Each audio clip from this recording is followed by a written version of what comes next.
요한복음 11장 5절부터 16절까지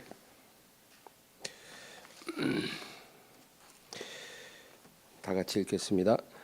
예수께서 본래 마르다와 그 동생과 나사로를 사랑하시더니 나사로가 병들었다 함을 들으시고 그 계시던 곳에 이틀을 더 유하시고 그 후에 제자들에게 이르시되 유대로 다시 가자 하시니 제자들이 말하되 랍비여 방금도 유대인들이 돌로 치려 하였는데 또 그리로 가시려 하나이까?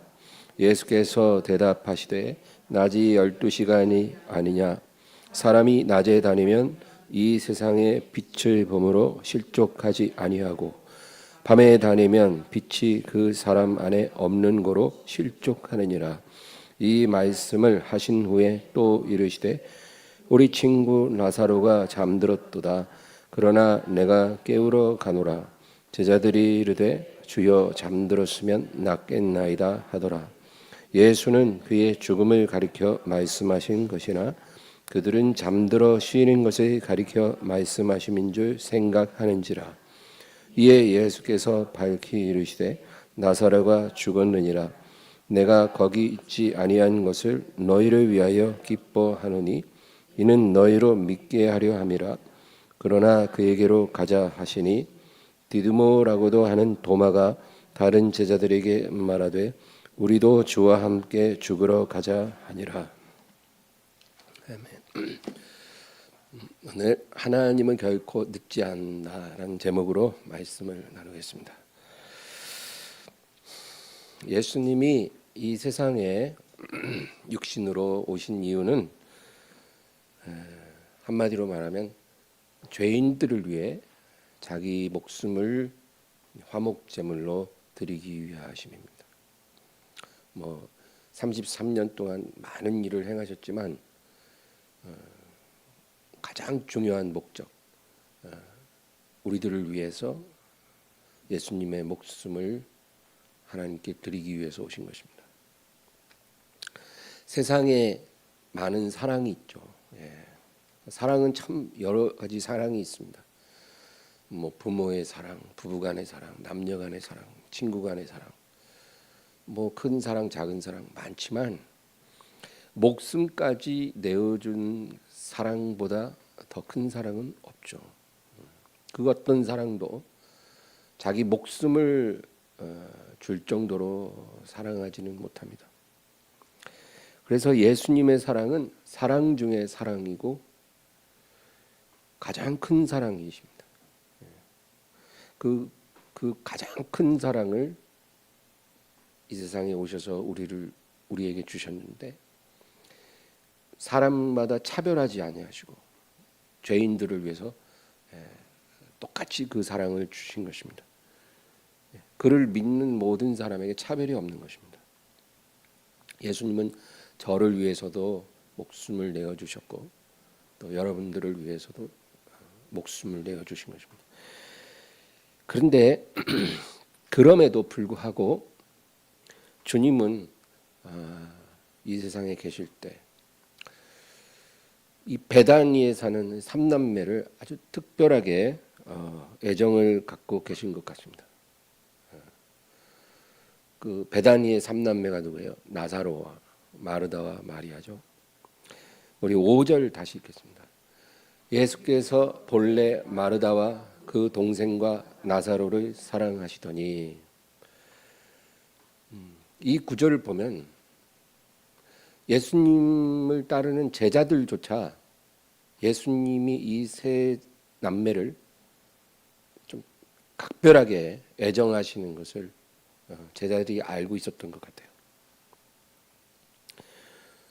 그 예수님이 이 삼남매를 왜 특별히 사랑하셨을까요? 그것을 우리가 알 수 있는 그 부분이 누가복음 10장에 보면 한 사건이 나옵니다. 누가복음 10장 38절 읽겠습니다. 그들이 길 갈 때 예수께서 한 마을에 들어가심에 마르다라 이름하는 한 여자가 자기 집으로 영접하더라. 이 베다니라는 마을은 예루살렘에서 멀지 않습니다. 아주 작은 마을입니다.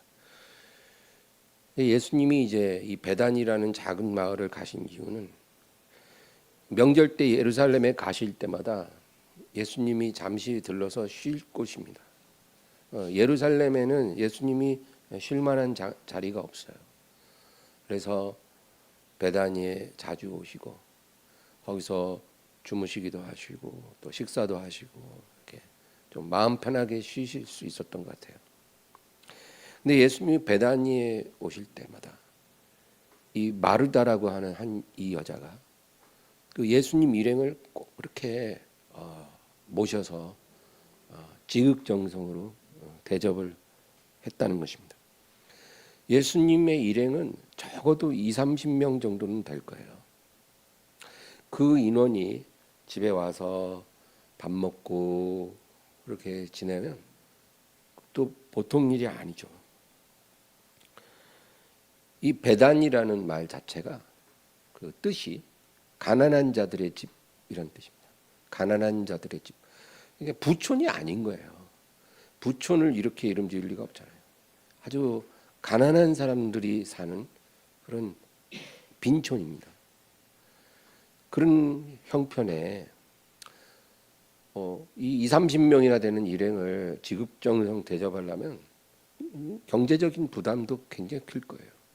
그러니까 누가 그렇게 선뜻 대접하려고 안 하는 거죠. 근데 이 마르다가 항상 예수님 일행을 그렇게 대접을 한 것입니다. 우리는 마르다를 과소평가하는 경향이 있어요. 왜냐하면 예수님이 마르다보다 마리아를 칭찬해 주셨잖아요. 그래서 이 마르다는 실속 없는 어떤 그런 그러니까 이류 믿음을 가진 사람인 것처럼 우리가 생각을 하는데 그렇게 생각하면 안 됩니다. 이 마르다가요. 예수님 일행을 이렇게 접대를 하잖아요. 그는 굉장한 믿음이 필요합니다. 경제적인 부담도 크고요. 이렇게 기쁜 마음으로 한다는 건 대단한 일이에요. 이 마르다가 예수님 일행을 자기 집에 모시지 않았으면 마리아가 예수님 발치에 앉아서 말씀 듣고 이렇게 칭찬 들을 일도 안 생겼을 거예요. 40절에서 42절. 마르다는 준비하는 일이 많아 마음이 분주한지라 예수께 나아가 이르되 주여 내 동생이 나 혼자 일하게 두는 것을 생각하지 아니하시나이까 그를 명하사 나를 도와주라 하소서. 주께서 대답하여 이르시되 마르다야 마르다야 내가 많은 일로 염려하고 근심하나 몇 가지만 하든지 혹은 한 가지만이라도 족하니라. 마리아는 이 좋은 편을 택하였으니 빼앗기지 아니하리라 하시니라. 예수님이 마리아를 칭찬해 주신 것은 어떤 이 마르다가 이렇게 분주하게 섬기는 것 자체가 잘못됐다는 말씀이 아닙니다. 또 이렇게 분주하게 섬기는 마르다보다 예수님 발치에 앉아서 말씀에 집중하는 그 마리아가 더 훌륭하다라고 말씀하시는 것도 아닙니다. 사람마다 자기가 받은 은사가 있고 은혜가 있기 때문에 하나님이 그 사람에게 원하시는 것도 조금씩 다를 수 있거든요. 똑같은 잣대로 사람을 비교할 수 없다는 거예요. 그러니까 예수님이 지금 마르다와 마리아를 딱 놓고 우열을 말씀하시는 게 아닙니다. 지금 마르다가 잘못한 게 뭐냐면은 이제 많은 일로 분주하잖아요. 그냥 동생 신경 안 쓰고 자기가 즐겁게 그 일을 했으면 마르다는 마르다의 상을 받고 마리아는 마리아의 상을 받을 일이죠. 근데 이제 자기가 이렇게 막 정신없이 바쁜데 동생이 너무 얄미운 거예요. 같이 나와서 언니를 도와야지. 예수님 발치에 딱 앉아가지고 말씀만 듣고 앉아 있고. 그러니까 동생이 너무 얄미운 거죠. 저는 그 마음이 이해가 돼요, 사실은. 그래서 마르다가 몇 번 이렇게 동생한테 눈짓을 하고 손짓을 하고 이렇게 나와서 좀 일 좀 하라고 그래도 이 얄미운 동생이 언니 한번 쓱 보더니 또 못 본 척하고 또 이렇게 예배만 드리고 앉아 있는 거예요. 그러니까 화가 나잖아요. 예. 그래도 잘 참았어야 되는데 예수님 앞에 이제 말을 하는 거죠. 주여, 내 동생이 이렇게 앉아가지고 언니 도와주지도 않고 있는데 주님이 말 좀 해주세요. 제가 언니 말을 안 들어요. 그러면 예수님이 아 그래 마리아야, 너 왜 이렇게 철이 없니? 얼른 나가서 언니 도와줘. 이러실 줄 알았거든요. 근데 예수님이 그렇게 말씀 안 하고 오히려 마르다에게 네가 많은 일로 분주하나 몇 가지만 하든지 혹은 한 가지만이라도 족하다. 네 동생은 좋은 것 한 가지를 선택했으니 빼앗기지 않을 것이다. 그러니까 오히려 마르다보다 마리아를 더 인정해 주신 거죠. 그러니까 이제 마르다는 이제 멘붕에 빠진 겁니다. 네 동생이 너보다 더 좋은 선택을 했다. 그러니까 예수님이 하시는 말씀 뭐냐면은 네가 많은 일로 분주한 건 좋은데 뭐 누군가는 그 일을 해야 되니까. 근데 네가 그 일 하다가 마음에 분이 올라오고 네 동생에 대해서 미움이 생기고 막 짜증이 나고 그래서 이렇게 나한테까지 와서 네 동생 좀 야단쳐 달라 그러고 네가 이런 식이 되면 차라리 네 동생처럼 다 내려놓고 내 발 앞에 앉아서 예배 집중하는 게 훨 낫다. 그 얘기예요. 그러니까 많은 일 하다가 오히려 우리 마음으로 죄를 짓고 우리 입술로 죄를 짓고 그러느니 차라리 한 가지만이라도 예배 하나만이라도 제대로 잘 드리는 게 하나님 앞에 더 아름답다. 그러니까 예수님은 이 마르다의 섬김을 과소평가하신 게 아닙니다. 그 얘기가 아닌 거예요. 예수님은 마리아도 사랑하시고 마르다도 사랑하십니다. 발치에 앉아서 말씀에 집중하는 마리아도 기뻐하시고 또 주님 일행을 이렇게 집에 모셔서 어떻게든지 정성껏 접대하려고 애쓰는 그 언니 마르다의 그 믿음, 그 섬김도 예수님은 인정해 주시는 거예요. 그리고 마르다도 똑같이 사랑하십니다. 그리고 그냥 아무것도 하지 않고 세상 편한 표정으로 그냥 앉아있는 나사로도 예수님은 사랑하시고 아마 나사로는 몸이 안 좋았을 거예요. 병약했을 겁니다. 그때는.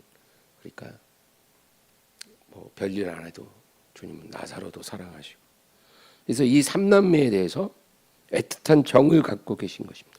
부모도 없이 열심히 살고 있거든요. 그 가난한 상황에서도 항상 기뻐하고 감사하고 예수님이 오시면 꼭 자기 집에 모셔서 힘을 다해 대접하고 이런 이들을 예수님이 아주 특별하게 사랑하시는 거죠. 이제 6절에서 8절 읽겠습니다. 나사로가 병들었다 함을 들으시고 그 계시던 곳에 이틀을 더 유하시고 그 후에 제자들에게 이르시되 유대로 다시 가자 하시니 제자들이 말하되 랍비여 방금도 유대인들이 돌로 치려 하였는데 또 그리로 가시려 하나이까. 예수님은 이제 세례 요한이 사역하던 곳에 계시거든요.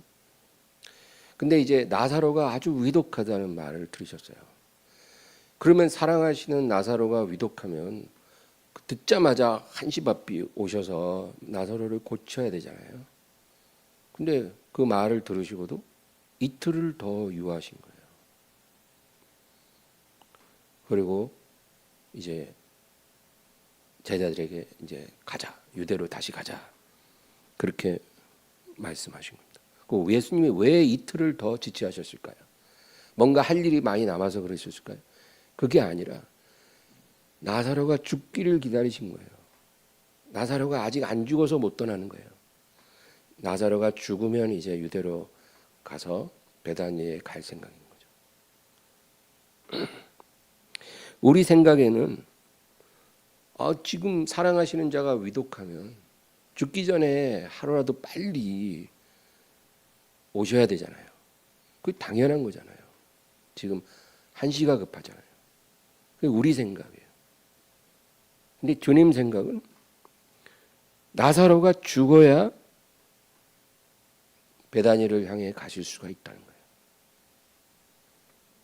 우리에게 어떤 위급한 문제, 아주 괴로운 문제가 있을 때 그 문제를 바라보는 우리 생각과 주님의 생각이 이렇게 다를 수가 있습니다. 우리는 한시라도 빨리 주님이 역사해서 나를 구원해 주기를 바라죠. 너무 힘드니까, 너무 위급하니까. 근데 주님은 우리랑 생각이 틀릴 수 있어요. 우리가 죽기를 기다리고 계세요. 네가 죽어야 내가 도와줄 수 있어. 네가 빨리 죽어야 내가 너를 구원할 수 있어. 네가 죽기 전에는 내가 아무것도 할 수 없다. 이게 주님 생각이에요. 그래서 이제 이틀 지나고 나사로가 딱 죽은 거를 예수님이 이제 영적으로 아시고는 이제 유대로 가자. 그러니까 이 제자들은 도무지 이제 이해가 안 되는 거죠. 뭐 이틀을 지체한 게 이해가 안 되는 게 아니에요. 지금 나사로가 죽었는지도 몰라요. 제자들이 의아해한 거는 아니 불과 얼마 전에 우리가 유대 예루살렘 갔다가 돌 맞아 죽을 뻔해다 겨우 빠져나오지 않았습니까, 주님? 그 유대인들이 돌로 치려는데 우리가 겨우 고사일생으로 빠져나왔는데 며칠이나 됐다고 또 유대로 갑니까? 이제 그거예요.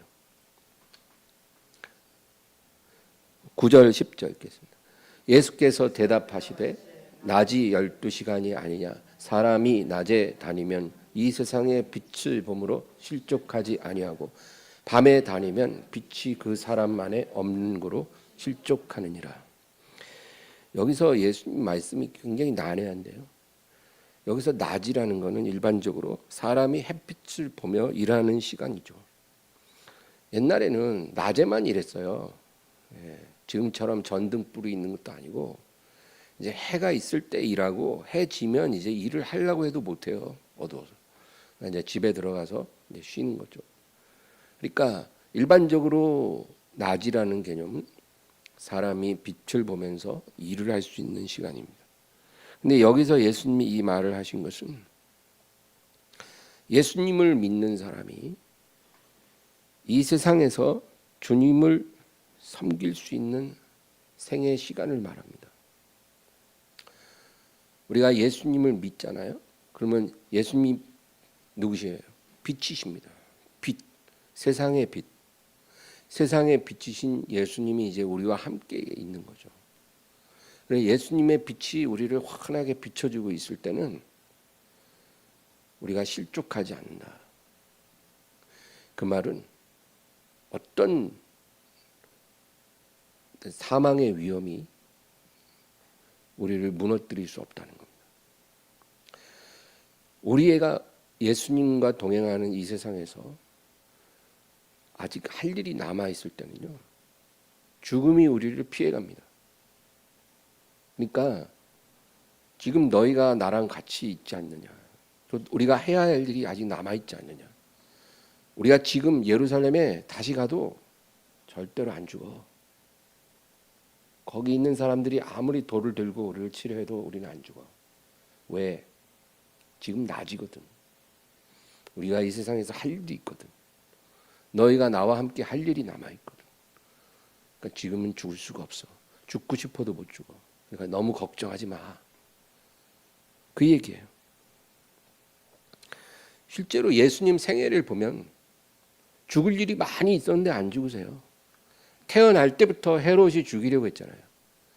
그래서 그 베들레헴 반경에 신생아, 남자 신생아 6,000명을 죽였대요. 근데 그 예수님은 그 학살의 현장에서 피신하셨죠. 그리고 공생의 중간에도 뭐 죽을 뻔한 일이 많아요. 돌로 치려는데 빠져나오시고, 심지어는 낭떠러지에서 밀어서 이렇게 죽이려고 하는데도 또 빠져나오시고, 그런 일들이 여러 번 있었다는 거예요. 안 죽어요. 배가 막 뒤집히려고 그래도 안 뒤집어지죠, 절대. 아직 할 일이 남아 있는 사람은 안 죽습니다. 할 일이 다 마쳐야 하나님이 이제 가자 하는 거예요. 근데 그 얘기입니다. 사람이 낮에 다니면 이 세상의 빛을 보므로 실족하지 않는다. 그렇게 비유를 하신 거예요. 그러나 밤에 다니면, 이 밤이라는 것은 이제 일을 할 수 없는 시간이죠. 그러니까 예수님 없는 죄인들의 일생을 의미합니다. 빛이 그 사람 안에 없다는 거예요. 그러니까 이 빛인 예수님이잖아요. 예수님을 믿지 않는 자들을 말해요. 예수님을 믿으면 빛이 그 안에서 빛나잖아요. 근데 예수님이 없는 사람은 빛이 없으므로 실족한다. 그들은 예수님 믿는 자들하고 그 삶이 틀립니다. 달라요. 빛이 없기 때문에 캄캄한 인생을 살다가 어느 날 갑자기 재앙의 돌부리에 걸려 넘어지고 실족합니다. 그래서 이 진리를 모르는 사람은 죽음을 두려워하죠. 언제 죽을지 모르니까 두려운 거예요. 갑자기 어떤 사고가 나서 내가 죽으면 어떡하나. 아유, 작년에는 내가 건강검진에 아무 일 없었는데 올해 가는데 뭐 암병 있다 그러면 어떡하나. 또 아니면 갑자기 내가 밤에 있다가 심장마비 와서 죽으면 어떡하나. 뭐 이런 걱정 많이 합니다, 사람들. 많은 사람들이 이 죽음의 공포를 갖고 있어요. 그러나 하나님의 자녀는 이 죽음에 대하여 담대함을 가져야 합니다. 왜냐하면 우리는 진리를 알고 있거든요. 사람의 생명은 하나님 손에 있어요. 성경이 분명히 그렇게 말해요. 하나님이 그 생명을 주관하십니다. 우리가 태어난 것도 하나님의 주권으로 태어난 거고, 구원받은 것도 하나님의 뜻대로 구원받은 거고, 이 세상 삶을 마치는 것도 하나님이 허락해야 마치는 거예요. 그래서 자살이 큰 죄가 되는 게 그 하나님의 주권을 훼손하는 행위거든요. 아주 심각하게. 그 생명은 하나님 손에 있는 건데 우리 마음대로 하나님의 영역을 침범해서 하나님의 권한을 우리가 탈취한 거예요. 내가 나의 생명을 끝내버린 거잖아요. 내 마음대로. 우리는 내 생명을 내 마음대로 끝낼 수 있는 권한이 없어요. 우리는 이 세상 사는 날 동안 하나님께 순종하고 하나님이 시키시는 일을 열심히 하는 게 우리가 할 일이지, 내 마음대로 삶을 끝낼 수 없어요. 그래서 자살이 죄인 겁니다.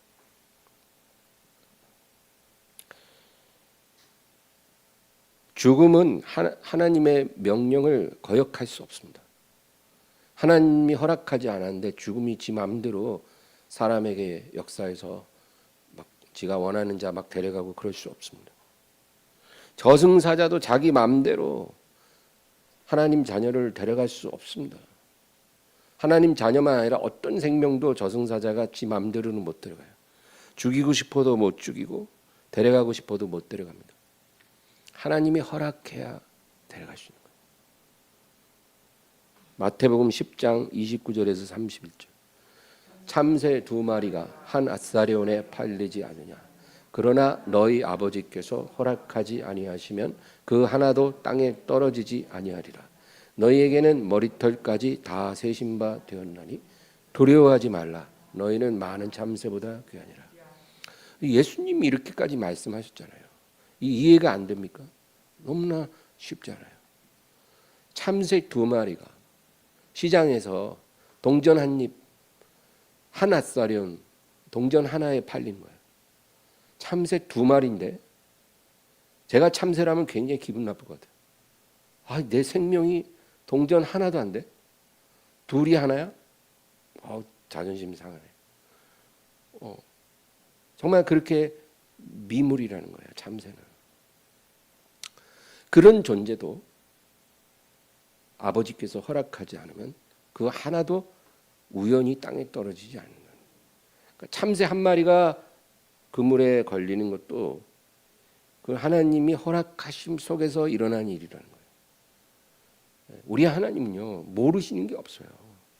너희 머리털까지 다 세신 바 되었다니까. 그 과장이 아니라는 거예요. 예수님이 과장하십니까? 우리 머리털 숫자 매일 바뀌잖아요. 분명한 건 시간이 흐를수록 숫자가 줄어든다는 거예요. 예전 같지가 않아요. 제 머리숱도 보면 요즘에. 근데 그 매일매일 줄어가는 것도 다 세신 바 되었다. 너희는 두려워 말라. 두려워 마라. 갑자기 심장마비로 죽으면 어떡하나. 갑자기 교통사고로 죽으면 어떡하나. 나 죽으면 우리 처자식은 누가 먹여 살고. 나 죽으면 어떡하지. 암 걸려서 몇 년 못 살면 어떡하지. 요즘 배가 좀 아픈데. 그런 두려움 같은 거 내려놓으라는 거예요. 이 지구상의 모든 참새 다 합친 것보다 너희가 더 귀하다. 그러니까 우리 하나님 자녀는요 죽음에 대해서 담대함을 가져야 합니다. 담대하세요. 담대하세요. 절대 하나님의 시간이 되기 전에는 안 죽습니다. 죽고 싶어도 못 죽어요. 저승사자 마귀가 아무리 우리를 해치우고 데려가려고 해도 못 데려가요. 허락을 못 받아서 못 데려가는 거예요. 마귀는요 우리를 죽이고 빼앗 도적질하고 멸망시키기 원하지만 허락을 못 받아서 못 죽여요. 그래서 욥도 안 죽은 거예요. 하나님이 허락을 안 해서. 11절에서 13절. 이 말씀을 하신 후에 또 이르시되 우리 친구 나사로가 잠들었도다. 그러나 내가 깨우러 가노라. 제자들이 이르되 주여 잠들었으면 낫겠나이다 하더라. 예수는 그의 죽음을 가리켜 말씀하신 것이나 그들은 잠들어 쉬는 것을 가리켜 말씀하심인 줄 생각하는지라. 나사로가 잠들었도다. 예수님이 말씀하신 건 틀린 말은 아니에요. 하나님이 보실 때 사람이 죽는 것은요 그냥 끝난 게 아니라 잠시 잠든 겁니다. 잠들었다는 건 이제 곧 있으면 다시 깨어난다는 거죠. 그게 부활입니다. 잠들었다가 깨어나는 게 하나님이 보시는 부활이에요. 그래서 예수님이 내가 깨우러 가노라. 근데 이제 나사로는 이제 영생 부활을 하는 게 아니고 잠시 소생하는 거죠. 근데 어쨌든 간에 죽은 나사로를 예수님이 이제 깨우러 가신다. 그렇게 말씀하는 겁니다. 여러분, 우리 생애에 우리가 숨이 멎었다가 다시 살아나는 소생을 할 일은 별로 없죠.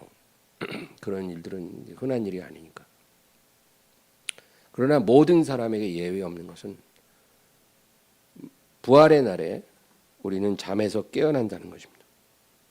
우리가 죽잖아요. 그러면 이제 잠을 자고 있다가 부활의 날에 하나님 아들의 음성을 듣는 자는 깨어나리라. 그 말씀처럼 우리는 깨어나게 될 것입니다. 다니엘 12장 2절.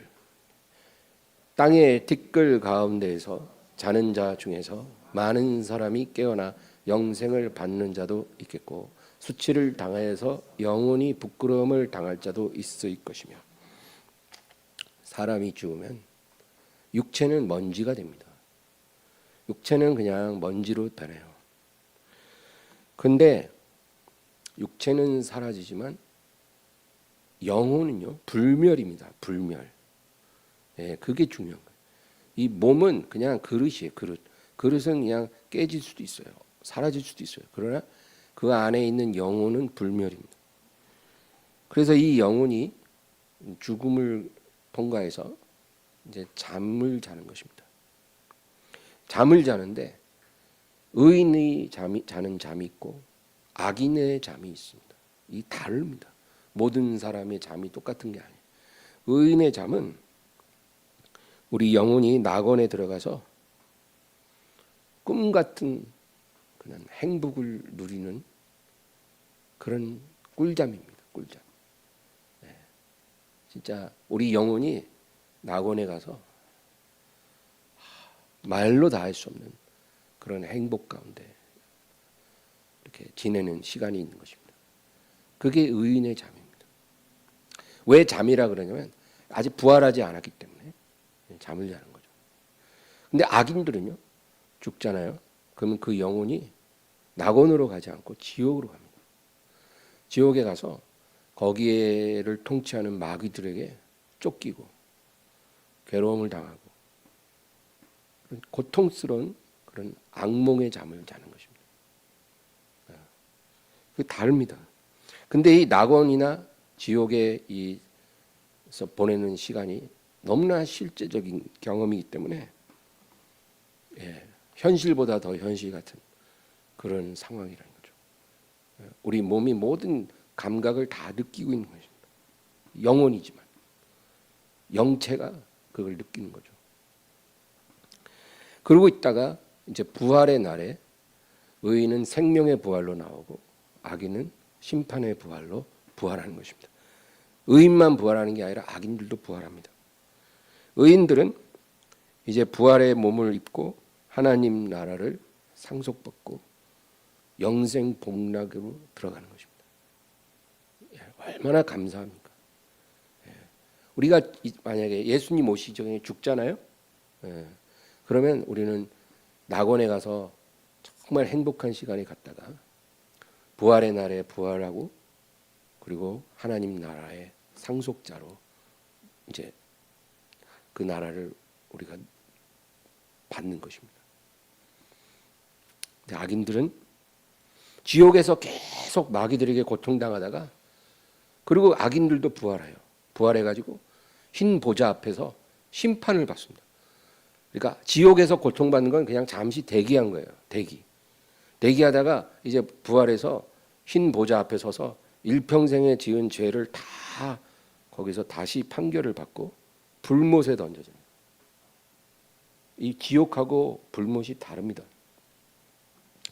지옥은 사람이 죽고 나면 육체는 사라지고 영혼만 던져져서 고통당하는 곳이에요. 영혼만. 그게 지옥이에요. 거기는 마귀가 그 지옥에 온 영혼들을 괴롭히는 곳입니다. 그게 지옥이에요. 근데 불못이라는 거는 이제 악인이 부활하고 나서 흰보좌 심판을 받고 그 다음에 들어가는 곳이에요. 영벌의 장소입니다. 영벌. 그럼 부활의 몸을 입고 들어가는 곳이에요. 영혼만 가는 게 아니라 몸같이 같이 들어가는. 불못에서 영혼이 고통당하는. 그리고 그 불못에 지옥도 던져지고 마귀들도 거기 다 던져지는 거예요. 그게 정말로 최종 심판이죠. 계시록 20장 11절에서 15절. 또 내가 크고 흰 보좌와 그 위에 앉으신 이를 보니 땅과 하늘이 그 앞에서 피하여 간데없더라. 또 내가 보니 죽은 자들이 큰 자나 작은 자나 그 보좌 앞에 서 있는데 책들이 펴 있고 또 다른 책이 펴졌으니 곧 생명책이라. 죽은 자들이 자기 행위를 따라 책들에 기록된 대로 심판을 받으니 바다가 그 가운데서 죽은 자들을 내주고 또 사망과 음부도 그 가운데서 죽은 자를 내주매 각 사람이 자기의 행위대로 심판을 받고 사망과 음부도 불못에 던져지니 이것은 둘째 사망 곧 불못이라. 누구든지 생명책에 기록되지 못한 자는 불못에 던져지더라. 그러니까 이제 악인의 부활 때요. 악인이 부활할 때 이제 흰 보좌에 주님 계시겠죠. 이제 그 앞에서 이제 판결을 받는데 주님 앞에 있는 책이 두 종류가 있어요. 생명책이 있고 또 다른 책들이 있다는 거예요. 또 다른 책들. 그러니까 생명책은 뭐냐면 구원받은 자들의 명부예요. 그러니까 그 생명책에 이름이 써진 사람이 구원을 받는 거죠. 근데 만약에 악인들은 그 책에 자기 이름이 없는 거예요. 아, 제가 목사인데요. 50년 목회하다 하는데 네 이름 없어. 그러면 이제 끝난 거예요. 무섭죠. 생명책에 이름이 없다는 게 확인되는 거예요. 악인들은. 그런데 이 생명책의 이름이 지워질 수 있다고 성경은 말하잖아요. 조심해야 돼요. 기록됐다가 지워지기도 하는 거예요. 근데 생명책에 이름이 없으면 이제 그 다음에 또 다른 책들 있잖아요. 그건 뭐냐면은 이제 각 악인들이 일평생 지은 죄가 이제 그대로 남는 거예요. 우리가 구원을 받았다는 건 뭐냐면 우리의 지은 죄가 싹 지워졌다는 거잖아요. 생명책에 이름이 기록된 사람들은 일평생 그 많은 죄들이 다 지워져 버리기 때문에 구원으로 들어가는 거예요. 근데 이름이 없으면 그 일평생 지은 책들이 그대로 남아서 다른 책들에 써 있어요. 그러면은 거기에 기록된 대로 심판을 받고 이제 불못에 던져지는 것입니다. 성경이 이렇게 말하면요, 우리는 진실이에요. 14절에서 16절. 이에 예수께서 밝히 이르시되 나사로가 죽었느니라. 내가 거기 있지 아니한 것을 너희를 위하여 기뻐하노니 이는 너희로 믿게 하려 함이라. 그러나 그에게로 가자 하시니 디드모라고도 하는 도마가 다른 제자들에게 말하되 우리도 주와 함께 죽으러 가자 하니라. 그 전에 15절 한번 볼까요? 거기 보면 내가 거기 있지 아니한 것을 너희를 위하여 기뻐하노니 이는 너희로 믿게 하려 함이라. 그러니까 예수님이 그 나사로가 죽을 때 그 베다니에 있지 아니한 것이 참으로 기쁜 일이라는 거예요. 알 수 없는 말을 하는 거죠. 이는 너희로 믿게 하려 함이라. 그러니까 제자들의 믿음을 예수님이 지금 계속 강화시키고 있어요. 사실 제자들은요 이미 예수님을 믿고 있거든요. 그렇잖아요. 예수님을 믿으니까 예수님을 따르는 거 아니에요. 근데 여기서 예수님이 내가 너희를 믿게 하려고 내가 나사로의 옆에 있지 않은 것을 기뻐한다. 제자들은요 가나의 혼인잔치 최초의 표적이 나타날 때 예수님을 믿기 시작했어요. 요한복음 2장 11절.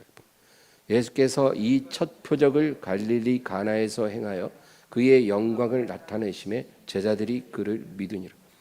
그때 이미 예수님을 믿고 따르는데 근데 지금도 예수님 내가 너희를 믿게 하려고 지금 이러고 있다. 그 얘기예요. 여러분 믿음은 어느 날 우리에게 갑자기 들어와서 일평생 그대로 유지되는 게 아닙니다. 믿음은 그런 게 아니에요. 믿음은 나무와 같아요. 나무처럼 점점 자라는 게 믿음이에요. 어제 믿음하고 오늘 믿음이 달라야 되는 거예요. 계속 자라가는 게 하나님이 원하시는 믿음이에요. 처음에는 우리 마음밭에 아주 작은 겨자씨 하나 같은 그런 믿음이 떨어지는 거예요. 하나님 말씀으로 말미암아 그 믿음이 우리 안에 심어지는 거예요. 우리 심령에 아주 작아요. 그렇게 시작되는 거예요. 근데 그 작은 믿음도 우리를 구원할 수 있는 믿음이에요. 초신자의 믿음이라고 구원 못 받는 게 아니거든요. 초신자의 그 겨자씨 믿음도 자기 영혼을 구할 수 있어요. 심지어는 산을 명하여 바다에 던져지라 해도 그렇게 된다 그랬어요. 그러니까 믿음의 크기는 그렇게 중요한 건 아니에요. 그러나 일단 믿음은 처음에는 작게 시작을 해요. 근데 그 상태로 계속 가는 게 아니라 점점 나무처럼 자라가는 거예요. 점점 더 큰 나무가 돼서 공중의 새들과 짐승들이 그 나무에서 쉼을 얻는 그런 큰 믿음이 되는 것입니다.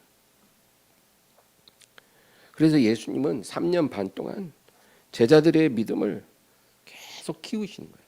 마치 어떤 사람이 정성껏 화초를 키우듯이 예수님도 성령의 물도 주고 또 말씀의 비료도 주고 뭐 이렇게 해서 나무 키우듯이 제자들의 믿음을 이렇게 키우시는 겁니다.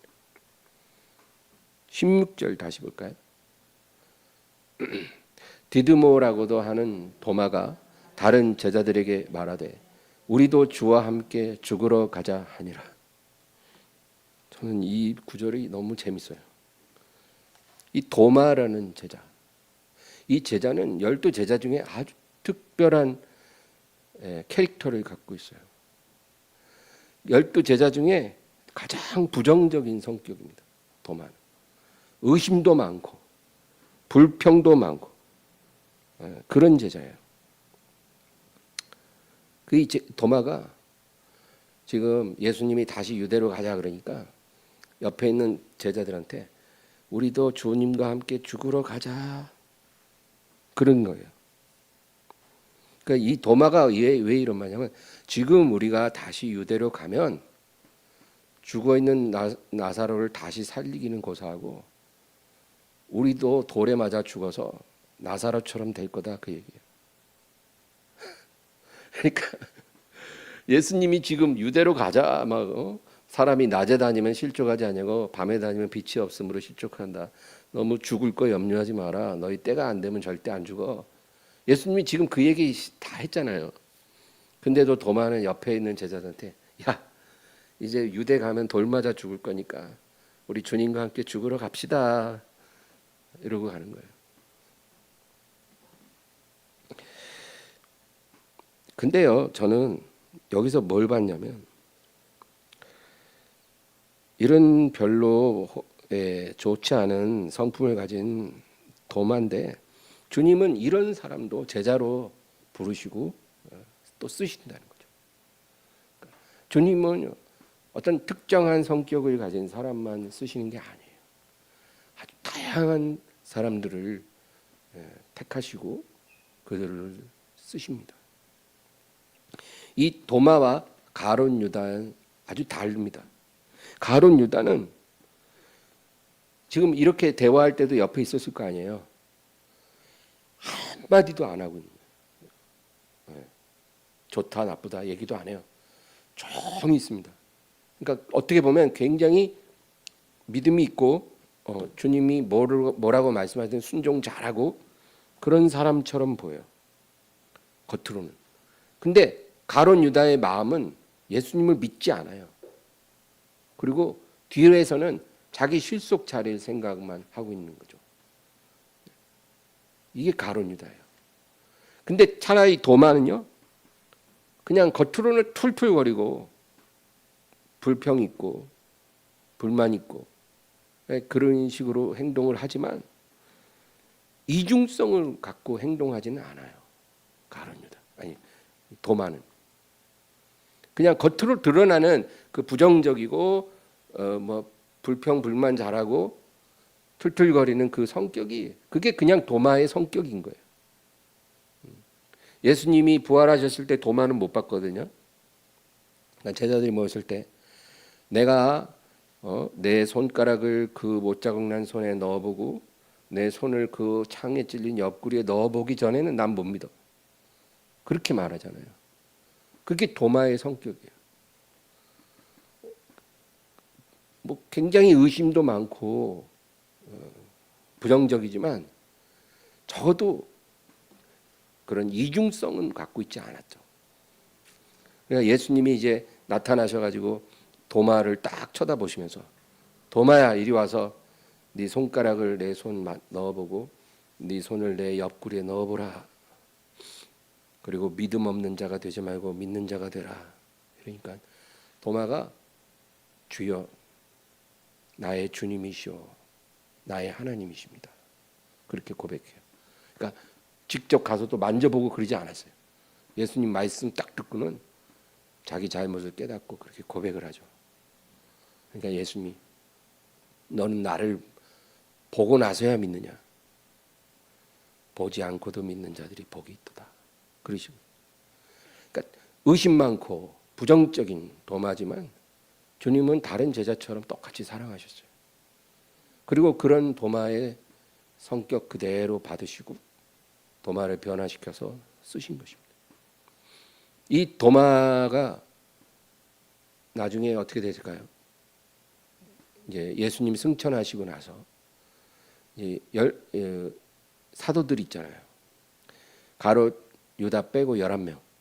이 11명이 이제 예루살렘 교회에서 사역한 사람도 있고 그리고 여기저기 다 흩어졌어요. 어떤 사람은 북아프리카를 가고 어떤 사람은 저 위로 유럽 위쪽으로 가고. 근데 도마는 동쪽으로 갔어요. 동쪽으로 멀리 갔어요. 복음 전하러. 어디까지 가냐? 인도까지 갔어요. 인도에 도착한 도마가 거기서 복음 전하고 그다음에 창에 찔려서 순교를 합니다. 인도에서. 근데 인도에서 이제 도마가 복음 전할 때 거기서 이제 예수님을 믿게 된 사람들이 이제 교회가 세워지고, 많은 사람들이 또 믿었는데, 인도에 아유타라는 왕국이 있었어요. 그 아유타라는 왕국의 공주가 이 도마가 전한 복음을 믿었어요. 기독교인이 된 거죠.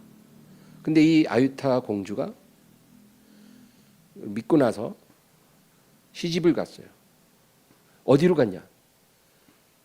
우리나라에 그 당시 가야라는 나라가 있었어요. 가야. 삼국시대 가야. 그 저기 경남 김해 쪽에 가야국이 있었는데, 그 가야국의 김수로 왕이 있잖아요. 김해 김씨의 그 시조. 김수로 왕이 인도 아유타국의 공주를 아내로 맞았어요. 그 이름이 허황옥이에요. 허씨예요. 허씨. 그래서 지금은 김해에는 김해 김씨하고 허씨 두 성씨만 있다 하더라고요. 그 허씨가 인도에서 온 공주로부터 시작된 성씨래요. 그 사람이 기독교인이에요. 그러니까 인도에 기독교인 공주가 시집 왔으니까 김수로 왕도 복음을 믿었을 가능성이 있죠. 그러니까 예수 복음이 우리 한반도에 최초로 전래됐다 하면 그 가야국의 그 인도 공주를 통해서 전해진 거죠. 근데 그 인도 공주가 믿은 복음이 도마가 전한 복음. 얼마나 놀랍습니까? 하나님이 이렇게 의심 많고 부정적인 도마를 귀하게 쓰신 거예요. 그러니까 나는 뭐 성격이 별로 안 좋아. 나는 너무 부정적이라서 하나님이 나 같은 사람은 안 쓰실 것 같아. 여러분 이런 생각은 하지 마세요. 하나님의 부르심과 택하심에는 후회하심이 없습니다. 하나님은 어떤 사람이든지 하나님의 주권으로 선택하시고 그 사람을 불러서 쓰신 것입니다. 그래서 오늘 우리가 기억해야 될 교훈이 뭐냐? 우리는 어떤 괴로움을 당할 때 주님이 빨리 오셔서 이 괴로움을 빨리 해결해 주셨으면 좋겠다, 그렇게 생각하잖아요. 근데 오늘 주님이 나사로가 죽기까지 기다렸다가 떠나신 것처럼 우리에게도 똑같이 행하실 수 있어요. 하루 빨리 주님 오셔서 나를 구원해 주세요. 네, 주님, 네가 죽지 않으면 내가 도와줄 수가 없어. 네가 죽어야 내가 간다. 그렇게 말씀해요. 그럼 죽는다는 게 뭐예요? 옛사람의 자아를 말하는 거예요. 옛사람의 자아. 우리가요, 예수님 믿고 거듭난 거는 우리의 영이에요. 영. 우리 안에 있는 영이 거듭난 거예요. 이 거듭난 영은 누구도 손 못해요.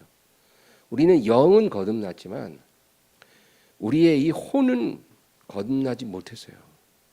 이 혼이 뭐냐면 우리의 생각, 우리의 사고방식, 우리의 생활 방식, 우리의 언어, 이런 우리의 기질, 이런 것들이 우리의 혼이에요.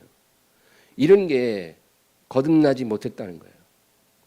그래서 우리가 예수님 믿고 영적으로 거듭났지만 우리의 생각은 여전히 믿지 않던 옛사람의 생각을 갖고 그대로 살 수 있는 거예요. 근데 주님은 이 옛사람의 이 자아를 죽이라는 거예요. 너가 이 자아를 죽이고 내게 온전히 순종하기 전에는 내가 너를 살리고 싶어도 못 살려. 내가 너에게 복을 내리고 싶어도 못 내려. 내가 원하는 만큼 너의 옛사람이 죽어져야 내가 너를 살릴 수 있어. 그러면 어떤 사람은 우리가 거듭났는데 왜 자꾸 옛사람이 남아있다 합니까? 방금 말한 것처럼 거듭난 거는 우리 영이고 우리의 혼은 거듭나지 못했기 때문에 내 스스로가 그거를 쳐서 복종시키고 십자가에 못 박아야 한다는 거예요. 그건 우리 몫이에요. 주님이 해주는 게 아니에요. 영적으로 거듭나는 건 주님이 해주신 거지만 우리의 옛사람의 자아가 못 박히는 거는 우리가 해야 돼요. 내가 날마다 죽어야 돼요. 그래야 주님이 우리에게 오셔서 우리를 구원하실 수가 있습니다. 이사야 30장 18절 마지막으로 읽겠습니다. 그러나 여호와께서 기다리시나니 이는 너희에게 은혜를 베풀려 하시며 일어나시리니 이는 너희를 긍휼히 여기려 하심이라. 대저 여호와는 정의의 하나님이시라. 그를 기다리는 자마다 복이 있도다. 하나님은 기다리시는 하나님이시라는 거예요. 여호와께서 기다리신다. 언제까지? 그러니까 우리에게 은혜를, 온전한 은혜를 베풀기 위해 주님 기다리시고 일어나셔서 우리를 긍휼히 여기시기 위해서 기다리고 계시다는 거예요. 그러니까 여러분, 우리에게 온전한 은혜를 주기 위해 기다리시는 주님, 우리가 해야 될 일이 무엇인가? 그걸 우리가 알아야 돼요. 우리 옛사람의 자아를 죽이고 주님의 온전한 은혜를 기다리는 자가 복이 있다. 오늘 이 말씀을 기억하면서 여러분, 내가 지금 너무 힘든 상황에 있어도 조바심 내지 마시고 믿고 기다리십시오. 그리고 내 모든 고통을 해결해 줄 것만 너무 바라보지 말고 이것을 기다리면서 내가 무엇을 죽여야 할까? 내 안에 있는 어떤 것이 죽어져야 할까? 이런 것에 초점을 맞추면서 자기를 스스로 십자가에 못 박으면서 주님을 기다리는 자가 복이 있는 줄로 믿습니다. 하나님 아버지 감사합니다. 오늘도 주님 말씀을 기억하면서 기도하게 하시고 아버지 하나님, 나사로가 죽어야 주님이 움직이신 것처럼 주여 우리 안에 있는 옛사람의 모든 것들이 다 십자가에 못 박힐 수 있도록 도와주시옵소서. 그런 일이 일어날 때까지 주님이 기다리실 수 있습니다. 주여 주님의 뜻을 깨닫고 행하는 저희들이 되게 하여 주시옵소서. 예수님의 이름으로 기도합니다.